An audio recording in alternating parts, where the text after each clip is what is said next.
예전에 그런 기억 있으세요? 먹을 게 정말 없어서 못 먹고 컸던 시절, 정말 영양 섭취가 잘 되지 않았던 시절, 그런 추억, 기억 있으신가요? 요즘은 많이 달라졌잖아요. 먹을 게 넘쳐나기도 하고 고른 영양 섭취도 가능하고 이제는 영양소까지 보태 먹지만 오히려 이것 때문에 영양소를 한 가지를 과잉 섭취해서 생기는 문제들이 생겨나고 있기도 하다고 합니다. 그래서 오늘은 저희가 이 소화기관 건강에 대해서 알아볼 건데요. 늘 함께 하셨던 대표님 모시고 함께 이야기 나눠보도록 하겠습니다. 하승민 대표님과 함께 이야기 나눠볼게요. 대표님 반갑습니다. 네, 안녕하세요. 안녕하세요. 네, 안녕하세요. 반갑습니다. 네, 오늘 주제가 저희가 소화기관 건강이잖아요. 네. 소화기관이라고 하면 저는 참 할 말이 많아요. 위, 장이 전 다 안 좋거든요. 네. 소화기관, 뭐 어떻게 정의를 내릴 수 있을까요? 네, 소화기관이라고 하면 말 그대로 우리가 이제 생명활동 유지를 위해서 네, 음식을 섭취하고 섭취한 음식을 소화시키고 흡수시키는 네, 네, 그런 그다음에 이제 장을 예를 들면 찌꺼기를 이제 네, 배출하고. 내보내는 네, 네, 그러한 관련된 기관들을 이제 우리가 소화기관이라고 하는데요. 그러니까 소화기관은 그 입부터 시작하는 거죠. 음식을 입을 통해 섭취하니까 네, 섭취하면 입에서는 이제 저작 작용을 하죠. 씹어서 좀 네. 잘게 부수고 그다음에 식도를 거쳐서 위에 도달하게 되죠. 네, 위에서는 이제 아주 강한 산성, 위산이 분비가 되면서 음식물을 분해하고 위에서 펩신이라고 하는 그런 효소가 일부 단백질을 분해하기도 합니다. 그러니까 기본적으로 위에서는 산을 분비해서 음식을 좀 잘게 부수는 네, 섞는 그런 역할을 하게 되는 거고요. 그러니까 강산이 이제 위산이 분비가 되니까 아주 강산입니다. 그러면 우리가 그 위는 왜 그렇게 산에 잘 견디고 있을까? 이제 위는 이제 그 뮤신이라고 하는 당 단백질이 네. 위 벽을 보호하고 있기 때문에 그렇습니다. 네. 근데 이 위 벽을 보호하고 있는 이 코팅되어 있는 상태가 만약에 코팅이 파괴된다 그러면 어떻게 되겠습니까? 위산이 위벽에 바로 그냥 닿으면 아플까요? 안 아플까요? 상하고 녹을 것 같아요. 엄청 아프겠죠. 그 위험 위궤양이 네, 네, 그런 상태인 거고요. 그 위를 코팅하고 있는 그 부분을 파괴시키는 그런 원인이 있죠. 많이 들어보신? 헬리코. 네, 맞습니다. 헬리코박터 파일로리라는 균. 네, 이런 균이 이제 위에서 위 건강을 해치는 그런 주범으로 지목이 되고 있고요.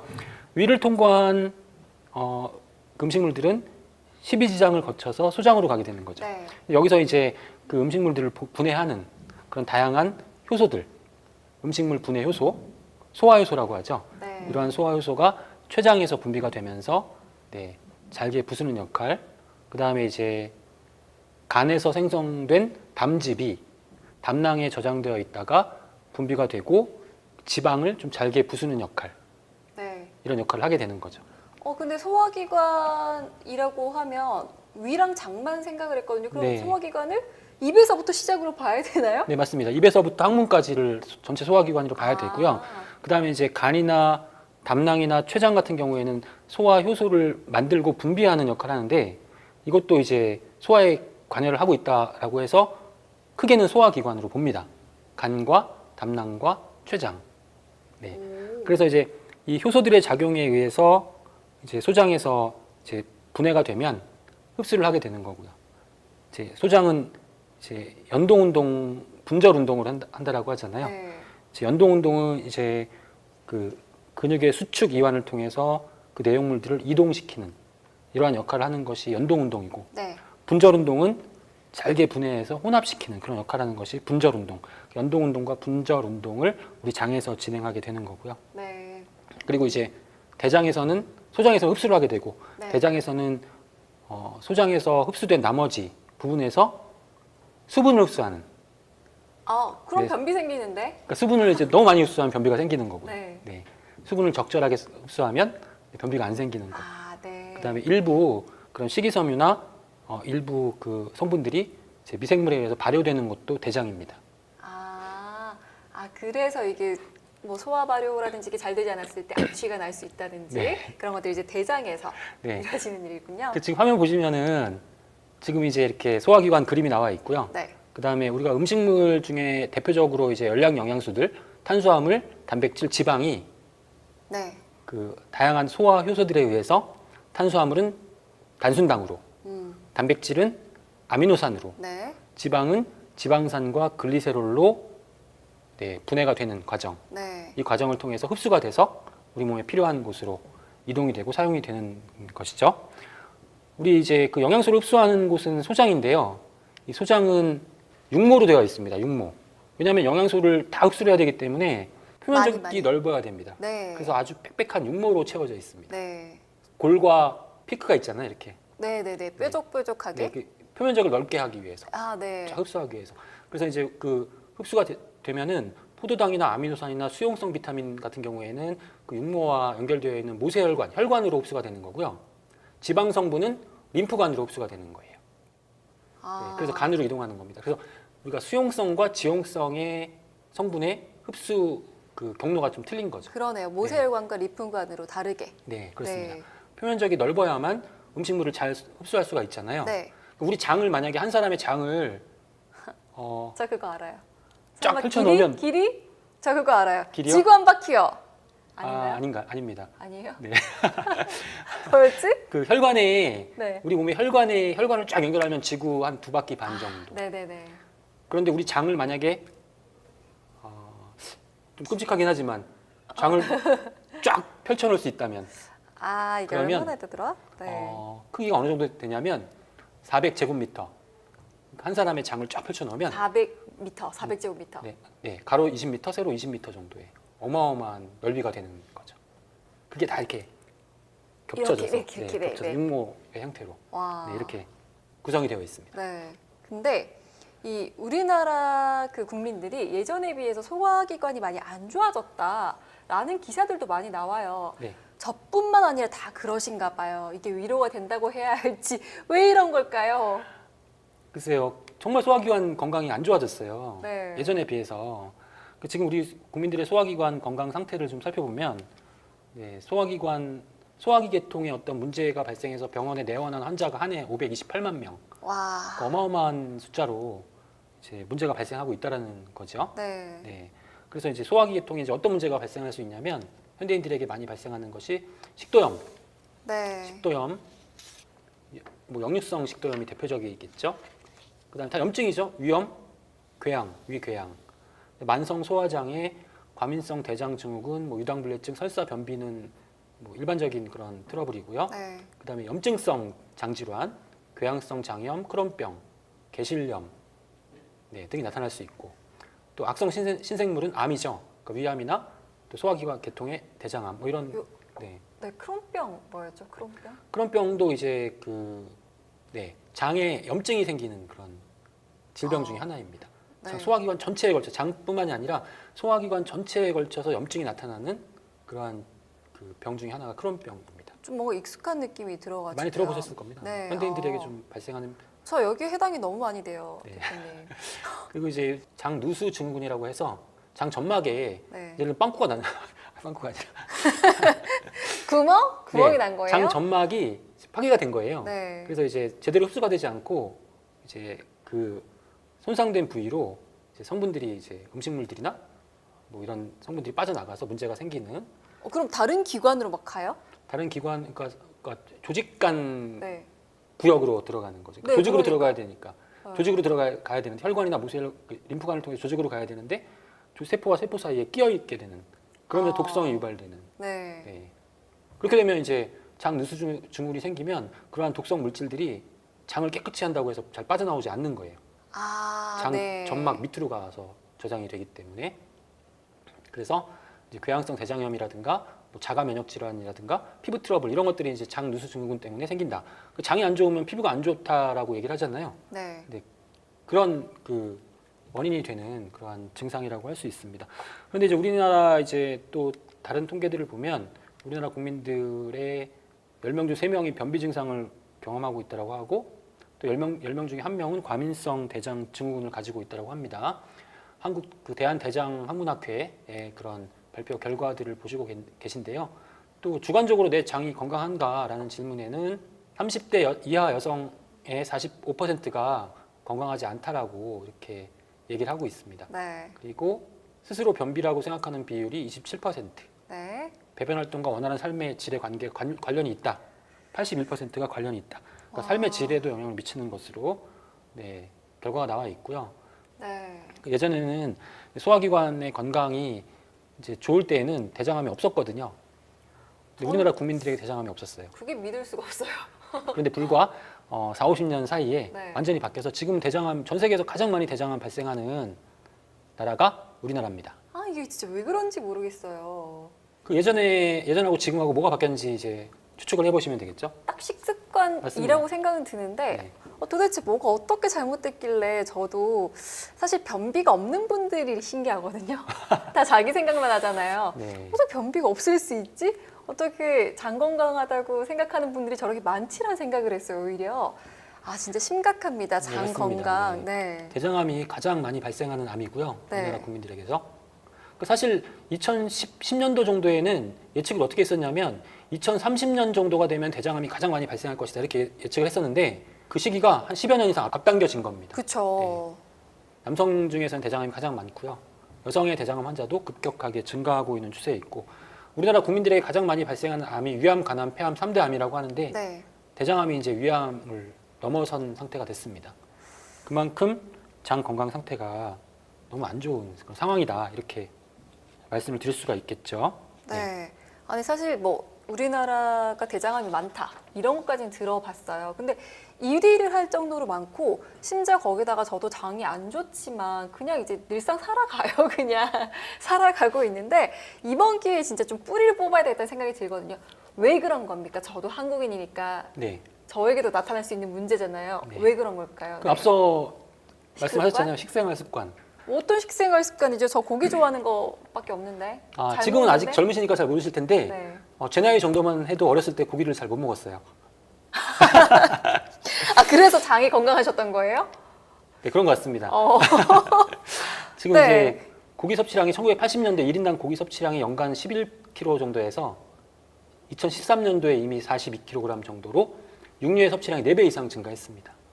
네. 근데 좋은 거 아니에요? 그러니까 이제 원래 네. 예전에는 우리나라 그 민족이 고기의 섭취량이 그렇게 많지 않았잖아요. 그렇죠. 그러니까 어떤 채식 위주의 식생활에 적응되어 있던 그런 소화기관이 네.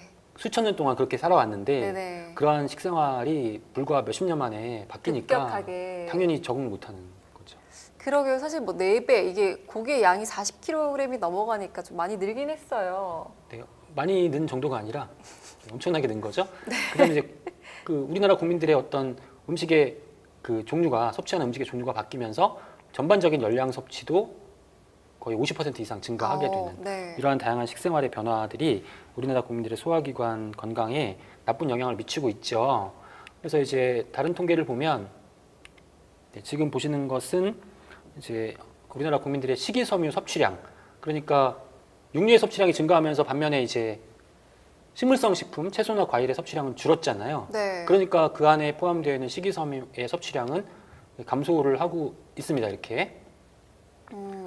반면에 지금 보시는 것처럼 반면에 대장암의 발생률은 이렇게 증가하고 있다라는 거예요. 네. 그러니까 결국 이제 식이섬유의 섭취량과 대장암 발생률의 관계는 반비례에 있다라고 추측을 할 수 있는 거죠. 그런데요. 네, 네. 그리고 이제 대장암은 대장암 환자들의 23.5%가 이제 변비를 가지고 있었습니다. 그러니까 이 변비가 대장암의 전 증상이다라고 볼 수도 있겠죠. 저는 이 얘기가 제일 무서워요. 네. 그래서 변비가 이제 많은 분들이 가지고 계신데 네. 변비를 그냥 어떤 소화기관의 단순한 일시적인 불편함이 아니라 심각한 그런 소화기관 건강에 영향을 미치는 상태로 악화될 수 있다는 걸 잘 인지하시고 변비를 빨리 개선하는 그러한 습관이 상당히 중요하다고 할 수 있습니다. 네. 변비가 가장 첫 번째 문제점의 신호. 첫 번째 단계 신호기 때문에 네. 변비가 왜 일어날까 이런 부분 살펴볼 필요가 있는데 변비의 원인 여러 가지가 있겠죠. 식이섬유 섭취가 부족하면 변비가 생깁니다. 네. 다이어트 하실 때 변비가 많이 생기죠. 그쵸, 아무래도. 네. 음식량을 줄이시면 소식을 하셔도 변비가 생길 가능성이 있습니다. 네. 물을 많이 드셔야 되는데 네. 물을 많이 안 드시는 경우도 많고요. 네. 저는 뭐 물 안 드시는 분은 하루에 한 컵도 안 드시는 분도 많이 봤어요. 저도 사실 잘 안 먹어요. 네. 네. 그래서 의식적으로라도 물을 좀 많이 특별한 경우가 아니라면 많이 드셨으면 좋겠습니다. 네. 저는 이제 물을 많이 먹는 편이고 운동이 부족하면 변비가 생기죠. 네. 왜냐하면 원활한 배변 활동을 위해서 이제 복근이 발달되어 있어야 되는데 운동이 부족하신 분들은 이제 복근이 없거든요. 네. 그 힘을 줄 수가 없어서 원활한 배변 활동에 문제가 생겨요. 그러니까 대부분 변비 가지고 계신 분들은 복근이 약해요. 아, 네, 힘을 못 주는 거죠. 네. 또 스트레스성으로 인해서 변비가 생기는 경우도 있고 기타 뭐 드문 경우지만 어떤 질병에 의해서 2차 증상으로 네, 변비가 생기는 경우도 있습니다. 그래서 변비 가지고 계신 분들은 평균 화장실에서 보내는 시간이 한 번 가셨을 때 8.4분, 정상인분 3.2분 이런 뭐 비교하는 결과들도 나와 있고요. 네. 그럼 이제 변비의 원인들을 봤으니까 이제 변비를 그럼 어떻게 개선할 수 있을까? 뭐 다음과 같이 이제 노력을 하시면 되겠죠. 식이섬유와 수분의 섭취를 증가시킨다. 그러니까 물을 많이 드시면서 과일과 채소를 좀 충분하게 섭취하시는 그런 식생활 습관. 네. 그 다음에 아침 공복 시에 미지근한 물을 한 잔 섭취하시면 배변 활동에 도움이 돼요. 음식물이 위까지 도달하는 데는 별로 시간이 안 걸리기 때문에. 그럼 여기서 신경계가 위하고 바로 대장하고 연결되어 있는 신경계가 있습니다.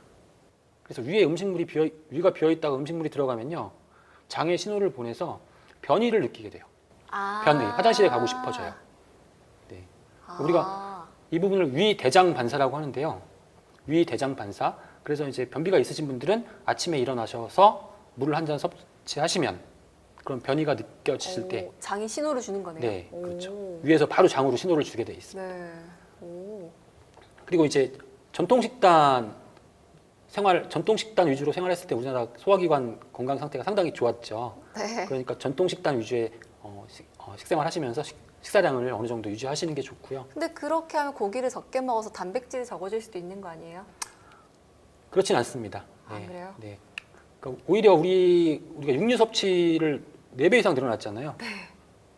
줄이면 얼마까지 줄일 수 있으시겠어요? 저요? 반도 못 줄이실 것 같은데. 네. 반 좀 안 될 것 같아요. 네. 반을 줄이셔도 과잉이라는 거죠. 아, 물론 좋은 양질의 단백질은 다른 방법으로 보충해 주실 수가 있습니다. 식물성 단백질로. 네. 그다음에 복근 운동을 하시는 게 중요하고요. 배변 능력 강화하는 게. 그다음에 화장실에 가실 때에는 네, 우리가 그냥 핸드폰 같은 거 들고 가시면 안 되고. 아, 스마트폰이 문제예요. 네, 맞습니다. 왜냐하면은 우리가 이제 이걸 그러니까 정신을 집중하지 않으면 화장실에 갔는데 내가 화장실에 왜 왔는지 잊어버릴 때가 있어. 그러니까 핸드폰을 보다가 변이가 생기면 이걸 묵살해 버리는 거죠. 네. 참거나 변이를 묵살해 버리거나 이렇게 되면은 이게 변비로 이게 시간이 길어지는 습관성이 습관성이 될 수 있습니다. 될 수 있는. 그래서 우리가 선택과 집중이라는 얘기를 하는데 네. 화장실에 갔을 때에도 선택과 집중이 필요하다. 화장실에서 선택과 집중. 알겠습니다. 네, 그렇습니다. 그래서 우리가 이제 제가 드리고 싶은 말씀은, 그러니까 소화기관 건강 상태가 안 좋아졌다라고 하는데 이제 우리가 좀 약간 간편하게 소화기관의 건강 상태를 알 수 있는 방법이 있어요. 네. 그 팁으로 말씀드리려고 하는 부분이 어떤 부분이냐면 화장실에 가셔서 이제 배변하시잖아요. 그러면 뭐 더럽고 냄새나고 하니까 물을 바로 내리시지 마시고 잠깐 쳐다보시면서 이 변 상태가 어떤지를 좀 보셨으면 좋겠어요. 보는 그 뭐가 기준을 기준이에요? 제가 지금 말씀을 드릴 네. 건데요. 일단 적절한 양이 필요하죠. 네. 변의 양이 많을수록 소화기관은 건강하다라고 판단합니다. 오. 네. 그래서 식이섬유를 많이 섭취하는, 식이섬유가 변의 양을 늘려주기 때문에 식이섬유를 많이 섭취하는 그런 민족, 파푸아 뉴기니족 같은 경우에는 네, 상당히 키가 작은데 변의 양이 엄청나게 많아요. 우리나라 사람들보다 한 3배, 4배 많아요. 와, 진짜요? 네. 3배, 4배요? 소화기는 튼튼하죠. 그래서 이제 양은 많을수록 좋다. 근데 너무 먹은 섭취량에 비해서 변의 양이 너무 많아질 수는 없죠. 네. 그러니까 어느 정도 양이 적당하냐면 네, 한 수치로 표현하자면 네. 네, 지름 2cm 정도에 지름, 네.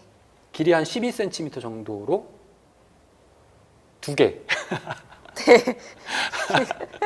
그게 적절한 손으로 양이라고 한번 해요. 보여드릴게요. 한 요 정도에, 네. 한 요 정도인가요? 네. 여기 2개, 2개, 두 개, 한 바퀴 돌아야 되겠죠? 네. 아, 네. 그리고 무게는 네. 한 뭐 사람마다 틀리겠지만 무게는 한 200g에서 500g 정도. 네. 200g, 500g 정도. 그러니까 우리가 고기 먹을 때 1인분 주세요, 뭐 한 근 주세요 이렇게 하잖아요. 네. 그 양과 한번 비교해 보시면 될 것 같아요. 음. 근데 우리가 이제 그렇게 이제 무게를 특정할 수가 없잖아요. 그렇죠. 변의 대충 문제를. 보면 네. 사이즈를 보면 느낌이 무게가 오겠죠. 네. 네. 그러니까 이제 기본적으로는 일단 3, 4일에 최소한 한 번 정도까지는 변을 봐야 된다. 3일 정도 안 봐도 변빈 아니에요? 그러니까 3일에 한 번 정도까지는 변의 양이 적정하다면 변비라고 하진 않아요. 그런데 3일 이상이 지났는데 화장실에 가서 배변을 못 하셨다. 그러면 이제 변비일 수 있고요. 그래서 이제 양을 좀 보시고, 네, 횟수를 좀 보시고 네. 변비라고 판단되면 좀 개선하기 위한 노력이 정말 필요하고요. 그 다음에 이제 지금 보시는 것처럼 이제 색깔도 좀 보시는 게 좋습니다. 색깔. 네. 색깔 중요하다고 하던데요. 네네. 색깔이 이제 가장 좋은 색깔은 이제 밝은 갈색, 황금 변색이라고 하던데. 황금색이라고도 하기도 하죠. 그러니까 밝은 네. 갈색이겠죠. 아, 네. 그래서 이제 네. 그런데 붉은색 변을 보시는 경우에는 그렇게 피가 나온 네, 피가 거예요? 섞여 있는 거예요. 피가 섞여 있는데 소화기관 하부, 네. 그러니까 뭐 대장염이라든가 대장암의 경우에는 이 소화기관 하부인 대장 이후에서 출혈이 있다는 거거든요. 네, 그러니까 소화기관 하부에 출혈이 있고 문제가 있다라는 거고요. 아니, 음식에 따라서 그럴 수도 있지 않을까요? 그렇진 않습니다. 정말요? 딸기를 많이 먹어서 빨간색 변이 나오고 그러지만 소화 과정을 거치기 때문에 출혈이 있다라는 거고요. 흑변, 까만색 변은 이제 우리가 출혈이 있으면 피가 나면 이게 산화가 돼서 까매지잖아요. 그러니까 산화가 될 정도의 시간이 흘렀다는 거예요. 그러니까 흑변인 경우에는 이 소화기관 상부, 위, 십이지장에서 출혈이 있다라는 겁니다. 그러면서 산화가 진행되면서 흑변이 되는 거기 때문에 이런 경우에는 소화기관 상부에 문제가 있다라고, 출혈이 있다, 이렇게 판단하시는 거고요. 늘 같은 색이세요? 대표님은? 아니요. 그죠? 네, 다르죠. 물론 네. 이제 그 어떤 특수한 상황에서 과음을 했다거나 뭐 이럴 경우에 먹은 음식물의 종류에 따라서 달라질 수도 있습니다만, 대표적으로 지금 말씀드리려고 하는 색깔이 연한 변, 네. 뭐 회색, 밝은 색, 너무 밝은 색, 이런 경우에는 그 변 안에 지방이 많아서 그런 거예요. 지방이 많아서. 왜 지방이 많을까? 많이 먹어서. 많이 아닌가? 먹었는데 지방이 그냥 변으로 다 빠져나왔다. 이게 좋다고 박수 칠 일이 아니라는 겁니다. 왜냐하면 정상적인 경우에는 지방 분해 효소가 나와야 되고, 췌장에서 지방 분해 효소가 나와야 되고, 담낭에서 담즙이 나와서 지방을 분해해야 되는데 이걸 못했다는 거거든요. 그러니까 변에 지방이 많이 섞여서 변의 색깔이 밝다면, 그러면 간이나 담낭이나 췌장에 문제가 있을 경우, 그러니까 이 부분도 이제 잘 체크해 보시는 게 좋고요. 네. 그 다음에 이제 녹색변, 초록색이다. 그럼 장염의 가능성이 있어요. 그리고 담낭에 문제가 있을 수 있습니다. 담즙이 초록색인데 담즙이 나와서 지방을 분해한 다음에 담즙은 다시 흡수가 되는 거거든요. 근데 얘네들이 흡수가 안 되고 그냥 나오고 있다라는 거죠. 네. 네. 그럼 초록색이 되는 거죠. 그러면 이제 그 기통에 문제가 있는 거고, 네, 그렇기 때문에 이제 그런 부분들도 의심해 보셔야 되고. 정말 변 색깔이 건강의 지표라고 하는데 네. 이거 잘 살펴보셔야 되겠습니다. 네, 그리고 이제 그런데요? 변의 형태. 음. 갑자기 굵기가 이 정도 됐었는데 갑자기 굵기가 얇아졌어요. 네. 변이. 이런 상태가 계속돼. 그러니까 이건 뭐냐면 변이 통과하는 어떤 그 관의 굵기가 얇아졌다라는 거예요. 왜 얇아졌을까요? 장이 좁아졌나? 네, 장이 좁아졌겠죠. 아. 뭐가 혹 같은 게 생겼겠죠. 그러니까 평소보다 굵기가 얇은 편이 계속 나온다. 그러면 이제 장에 어떤 그 네. 문제가 발생할 수 있다. 네. 했을 가능성이 있다.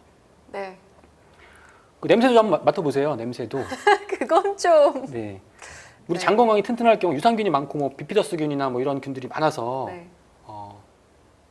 장이 건강한 상태라면 변에서 어떤 표현을 쓰냐면 구수한 냄새가 난다라는 표현을 써요. 구수한 냄새가 나나? 그러니까 악취가 심하지 않은 정도. 네네네. 어떤 날은 악취가 심하지 않은 날이 있잖아요. 네네네. 장 상태가 좋은 날. 사실 이렇게 가까이서 맡아보지 않아도요. 화장실에서 느끼잖아요. 네네. 앉아있으면. 네. 나쁜 균이 많으면 정말 네. 지독한 냄새가 나는 거죠. 네. 그래서 냄새로 이제 확인하실 수도 있고요. 네. 네. 그리고 이제 가끔 물에 뜨는 변이 좋을까, 가라앉는 변이 좋을까? 가라앉는 변. 네. 뜨는 변은 지방이 많아요. 네. 가라앉는 변은 수분이 너무 많이 빠졌어요. 변비에 가까운 거예요. 변비에 가까운 변들 다 가라앉잖아요. 무거워서. 네. 네. 그러니까 보통 가라앉는 변이 좋은데 다 가라앉는 그런 변보다는 네, 적절하게 이렇게 보시면 아실 겁니다. 네, 너무 뜨는 변은 확실히 안 네, 좋겠네요. 그래서 우리가 음. 우리 변의 상태를 한번 확인해 보자. 네, 그런 부분들을 한번 제안해 드리고 싶습니다. 네. 네, 대표님, 제가 정말 장 건강에 관심이 많은 사람으로서 이제 앞에 여러 가지 것들 알겠거든요. 그러면 또 장 건강에 도움이 되는 영양소 같은 것도 좀 알고 싶어요. 네. 어떤 거 있어요?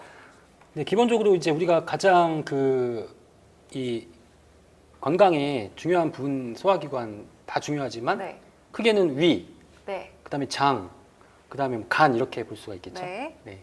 간 건강에 대한 그 영양소는 잘 아시는 바와 같이 밀크 시슬 네. 이라는 허브에 들어있는 실리마린이라는 영양소가 도움이 되고 이 장 건강에 대한 내용은 뭐 따로 한번 다뤄볼 필요가 있을 것 같습니다. 그리고 이제 우리가 잘 알려진 그러한 식품 중에 들어있는 영양소 중에서 위 건강에 도움이 되는 영양소가 지금 화면에 보시는 비타민 U입니다. 비타민 U. 비타민 U가 이제 메틸메티오닌 설포늄이라고 하는 그런 성분의 명칭인데요. 네. 비타민 U라고 부릅니다. 이 성분이 위장 점막을 복구시키고 유지하는 데 도움이 되고요. 그다음에 유산이 과다하게 분비되는 것도 억제하고 그다음에 유궤양이나 십이지장 궤양 같은 그런 소화성 궤양 개선 및 예방에 도움이 되는 거죠. 그래서 우리가 가장 이 비타민 U가 많이 들어있는 식품이라고 한다면 양배추. 네. 양배추가 우리 위에 좋다고 얘기를 많이 하잖아요. 그렇죠. 대표적인 식품이죠. 양배추뿐만 아니라 브로콜리, 파슬리, 알팔파, 시금치 등과 같은 이런 녹색 채소에 이 비타민 U가 풍부하니까 이러한 채소를 충분히 섭취하시면 위 건강에 도움이 될 수 있고요. 그 다음에 이제 우리가 많이 섭취하는 식품 중에 깻잎에 들어있는 피톨이라는 성분, 이 성분이 위 건강에 도움이 되는 그런 성분으로 잘 알려져 있기 때문에 네. 네, 깻잎을 좀 많이 드시는 것도 네, 도움이 되겠습니다. 농약이 없는 네. 깻잎은 농약 문제가 또 있을 수 아, 있으니까 그래요? 네네. 양배추가 농약 문제가 커요? 깻잎이 커요? 그건 제가 농약을 안 쳐봐가지고 알겠습니다.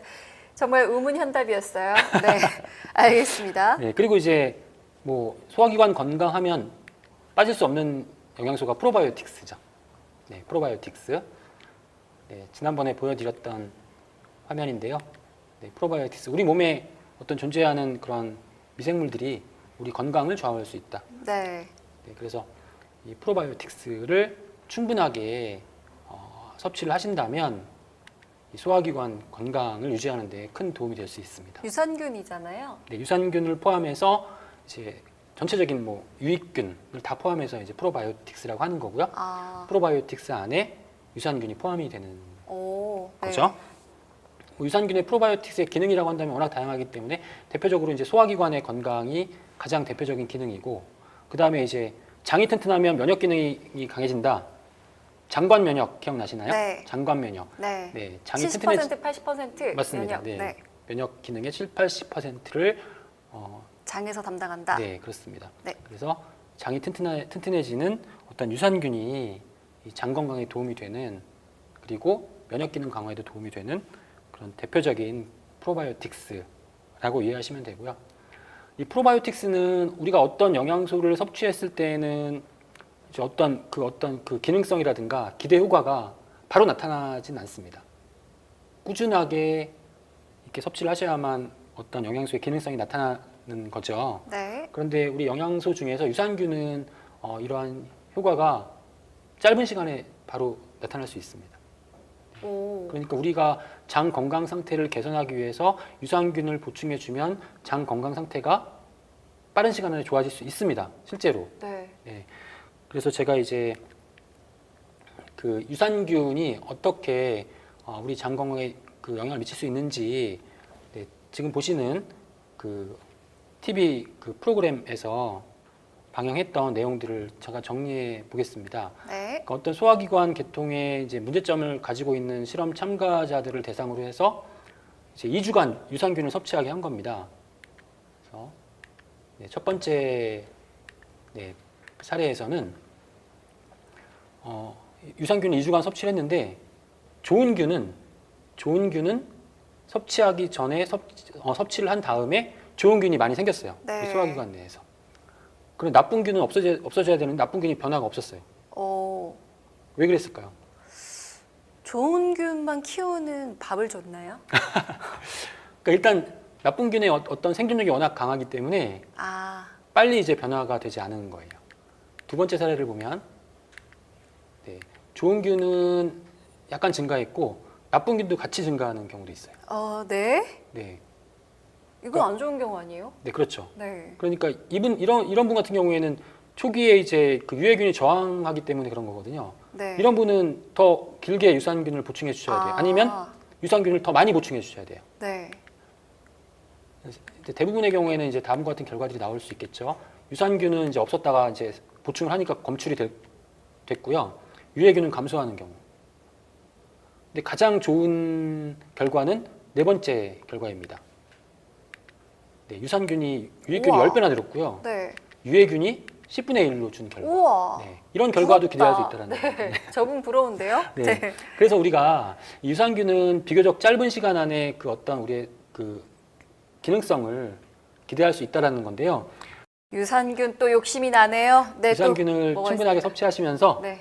한 가지 주의하실 점은 프로바이오틱스 킬러라 그래가지고 네, 유산균의 어떤 증식을 억제하는 요인들이 있어요. 이런 요인들이 영향을 미치면 유산균을 섭취하시는 게 아무 소용이 없는 거예요.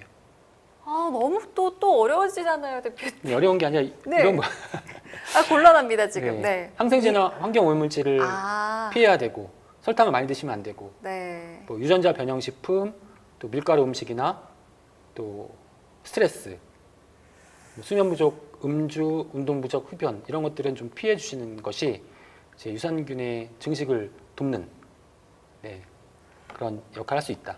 네. 이 근데 너무 부분만 유산균 섭취하시면서 이런 부분들만 좀 피해 주시면 생활과 너무 밀접한데요? 그렇죠. 그러니까 계속 말씀드리는 부분이지만 우리가 건강을 위해서 식생활 개선해야 되고 같이 생활 습관 개선하지 않으면 네, 사실 근본적인 문제 해결은 어렵습니다. 아, 유산균도 이제 좀 잘 배양하기 위해서는 요 또 생활 습관을 또 바꿔야 되는 거네요. 네. 그러면 오늘 저희가 약간의 맛배기처럼 보여드렸으니까요. 다음 시간에 소화기관 건강과 관련해서 정말 더 많은 정보 가져다 드리도록 할게요. 사실 제가 궁금해서라도 정말 좋은 정보 달라고 말씀드릴 거거든요. 다음 시간 같이 기대해 주시면 좋을 것 같습니다. 이상으로 매일 2시 일주일에 5번 만나는 교육 아메이 라이브 교육 256 함께 해주신 여러분 감사합니다. ABO 여러분 또 다음에 봬요.